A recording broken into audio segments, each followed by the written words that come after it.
மித்ராவை வச்சு விளக்கேத்துற சென்டிமெண்ட் காட்சி நடக்கும் தெரிஞ்சுதான் அவ ஏத்த போற விளக்குல ஒரு சின்ன ட்ரிக் பண்ணிருக்கேன். ஹேய், சின்னடி பண்ணி தொலைச்சிருக்க, முதல்ல சொல்லி தொலை. பொறுமை பொறுமை. எப்படியோ இன்னைக்கு பூஜை ரூம்ல மித்ரா விளக்கேத்த வருவான்னு தெரிஞ்சுதான் நல்லெண்ணெய்க்கு பதிலா இந்த பெட்ரோல் அது ஊத்தி வச்சிருக்கேன். மித்ரா பத்த வச்ச உடனே பக்குன்னு அவ முகத்திலேயே பத்திக்கும். அப்புறம் எப்படி உங்க பிளான் படி நிச்சயதார்த்தம் நடக்கும்? எப்படி என்னோட பிளான்? பாரதி, சும்மா நடிக்காத. நீ யாருன்னு மற்றவங்களுக்கு தெரியாம இருக்கலாம், எனக்கு நல்லா தெரியும். இப்போதானே பவானி மேடம் கிட்ட இந்த விஷயத்தை பத்தி சொல்லிட்டு இருந்த. அதனால தானே மித்ராவை விளக்க ஏற்ற வேண்டாம்னு சொன்னாங்க. இப்போ ஒண்ணுமே தெரியாத மாதிரி நின்றுட்டு இருக்க. சாமி சத்தியமா நான் அந்த மாதிரி எதுவுமே சொல்லல. வர வர சமையல் கேஸ் கிடைக்கவே மாட்டேங்குது. போற போக்க பார்த்தா பெட்ரோல் இல்ல மண்ணெண்ணெயில தான் சமைக்கணும்னு சொல்லிட்டு இருந்தேன். அத அவங்க தப்பா புரிஞ்சுக்கிட்டு இந்த மாதிரி வந்து சொன்னா அதுக்கு நான் எப்படி பொறுப்பாக முடியும்? மித்ரா மேடம், நீங்க தைரியமா விளக்கேத்துங்க. பாரதி, நீ வேற லெவல். அவங்க கண்ணுல எல்லாம் அசால்ட்டா விரல விட்டு ஆட்டுறியே.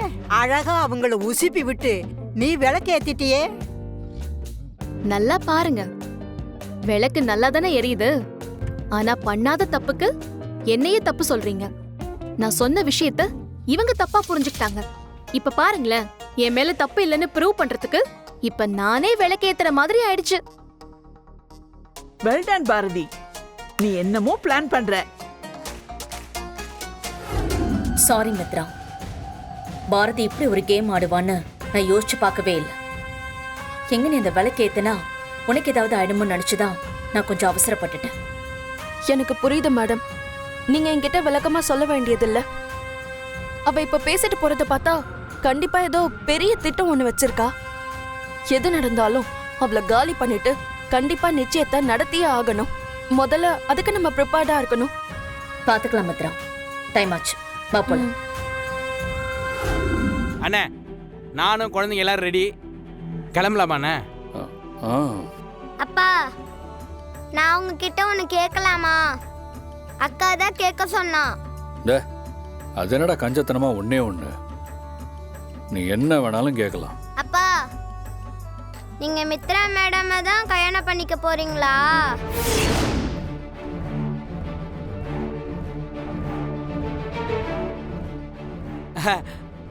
ஆனா எது நடந்தாலும் யார் என்ன சொன்னாலும் உங்க 2 பேருக்கும் அவரு தான் அப்பா.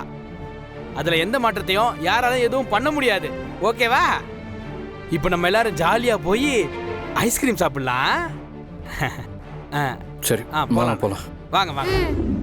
ஒரே ஒரு நாள்ல இவ்வளவு நல்ல ஏற்பாடெல்லாம் பண்ணிருக்கீங்களே. ஆதியோட சித்தப்பா எல்லா ஏற்பாடையும் முன்னாடி நின்னு பாத்திருக்காரு.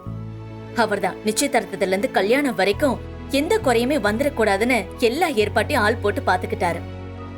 நிச்சயதார்த்தத்துக்கு வேண்டிய ஏற்பாடு எல்லாமே ரெடி. இன்னைக்கு வரப்போற நம்ம சொந்தக்காரங்களெல்லாம் இன்வைட் பண்ணி நிச்சயதார்த்தத்தை நல்லபடியா எந்த குறையும் இல்லாம நடத்திடணும். தம்பி, ஏற்பாடெல்லாம் பிரமாதமா பண்ணிருக்கீங்க. அம்மா, ஆதி எங்க வீட்டு பையம்மா. அவன் நிச்சயதார்த்தத்தை சாதாரணமா விட்டுற முடியுமா? அதனாலதான் எந்த குறையும் வந்துடக்கூடாதுன்னு முடிஞ்ச அளவுக்கு நல்லா பண்ணிருக்கோம். மித்ரா, ஏற்பாடெல்லாம் உனக்கு பிடிச்சிருக்கா? ரொம்ப நல்லா இருக்கு பாட்டி. மித்ரா, மாப்பிள்ள, கொஞ்ச நேரத்துல சொந்தக்காரங்கள்லாம் வர ஆரம்பிச்சிருவாங்க. 2 பேரும் அதுக்குள்ள போய் ரெடி ஆயிடுங்க. வந்தவங்கள ரொம்ப நேரம் காக்க வைக்க கூடாது.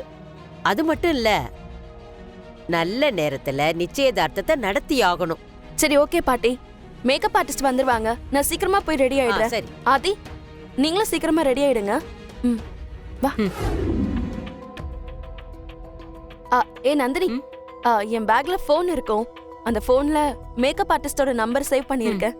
நீ அவங்களுக்கு கொஞ்சம் கால் பண்ணி எத்தனை மணிக்கு வருவாங்கன்னு கொஞ்சம் கேட்டு சொல்றியா? நான் போயிட்டு கொஞ்சம் லைட்டா ஃப்ரெஷ் அப் ஆயிட்டு வரேன். ஹே மித்ரா, இப்பதானே வீட்ல இருந்து குளிச்சிட்டு ரெடி ஆயி வந்த, அதுக்குள்ள என்ன? இல்ல நந்தினி, என்னமோ தெரியல, ஒரு மாதிரி ஸ்வெட்டியா கசகசன்னு இருக்கு. கொஞ்சம் போயிட்டு ஃப்ரெஷ் அப் ஆனாதான் பெஸ்டா இருக்கும்னு நினைக்கிறேன். சரி, ஓகே, போயிட்டு வரேன். குளிக்க போறியா மித்ரா? போய் சாவகாசமா குளிச்சுட்டு வா. அதுக்குள்ள நான் முடிக்க வேண்டிய வேலையை முடிச்சிடுறேன்.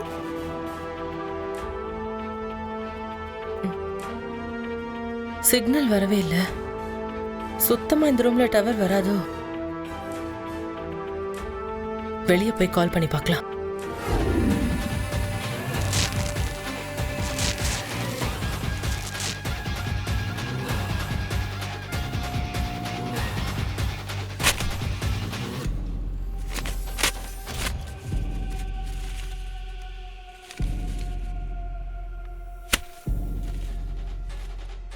இன்னைக்கு உன் நிச்சயதார்த்தம் கண்டிப்பா நடக்காது.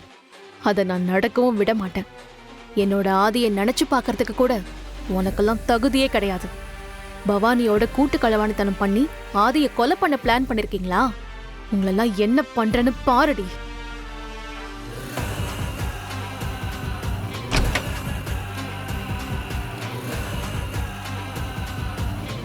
பவானி, சொல்லுங்க பாட்டி. நாங்க என்னமோ மித்ரா ஆதி கல்யாணத்தை நடத்தணும்னு தான் லண்டன்ல இருந்து வந்தோம். ஆனா என்னமோ தெரியலப்பா, எதுவுமே நடக்கல. நானும் 2 தடவை தடப்பட்டு போன கல்யாணத்தை நல்லபடியா நடத்தணும்னு பரிகாரம் அது இதுன்னு பண்ணி பார்த்தோம். எல்லாத்துலயும் ஏதாவது ஒரு பிரச்சனை. அது எல்லாத்தையும் தாண்டி மித்ரா ஆசைப்பட்ட மாதிரியே இன்னைக்கு ஆதியோட அவளுக்கு நிச்சயதார்த்தம் நடக்க போகுது. மனசுக்கு ரொம்ப சந்தோஷமா இருக்கு. அதுக்கு உங்களுக்கு தான் நான் நன்றி சொல்லணும். நேத்து மட்டும் இந்த விஷயத்தை நீங்க என்கிட்ட பேசாம போயிருந்தா இதெல்லாம் நடந்திருக்காது. ரொம்ப நன்றி தம்பி. ஐயோ அம்மா, எதுக்கு நன்றி அது இதுன்னு பெரிய வார்த்தையெல்லாம் சொல்லிட்டு இருக்கீங்க? நம்மளாம் ஒண்ணுக்குள்ள ஒண்ணு. இனி ஒரே குடும்பமா வாழ போறோம். மித்ரா எங்க வீட்டுக்கு மருமகளா வர்றதுல எங்களுக்கு ரொம்ப சந்தோஷம். ஆமா பாட்டி, எது எப்படியோ இந்த நிச்சயதார்த்தம் முடிஞ்சதும் கல்யாணத்தை சீக்கிரமா நடத்திடணும்.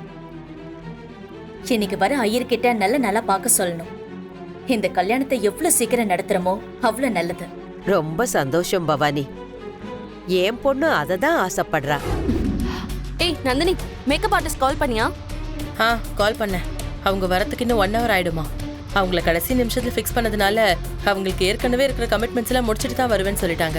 அதனால உன்னை புடவையை மாத்திட்டு ரெடியா இருக்க சொன்னாங்க. அவங்க வந்த உடனே சீக்கிரமா வேலையை முடிச்சிருவாங்களாம். சரி ஓகே. நீ வெளியே வெயிட் பண்றியா? சரி, நான் ட்ரெஸ் சேஞ்ச் பண்ணிட்டு சரி, வரேன். ஓகே. ஓகே.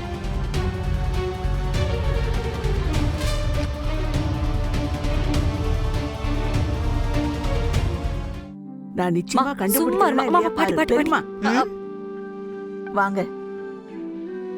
நான் ரொம்ப நாளா உங்ககிட்ட ஒண்ணு கேட்கணும்னு நினைச்சுக்கிட்டே இருந்தேன். ஆமா, பாரதியோட புருஷன் யாருன்னு தெரியுமா உங்களுக்கு?